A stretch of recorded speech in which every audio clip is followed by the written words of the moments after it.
எங்க சேனலை புதுசா பாக்குறவங்க சப்ஸ்கிரைப் பண்ணீங்க. இன்னைக்கு வந்து தேங்காய் இட்லி மாவுல சுழியம் போட போறோம். சுழியமா? ஆமா, தேங்காய் பூரணம் பண்ணி வச்சிருக்கோம். இதுல போட போறோம். அப்புறம் மரவள்ளி கிழங்கு கார போண்டா போட போறோம். மரவள்ளி கிழங்கு கார போண்டா. மரவள்ளி கிழங்க வேக வச்சு நல்லா மசிச்சு வச்சுக்கணும்.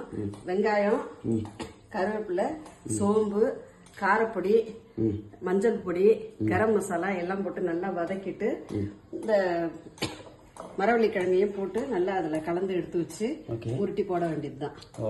அதுவும் இட்லி மாவுல தான் போட போறோம். ஓகே, எப்படி செய்யும் பாப்போம்.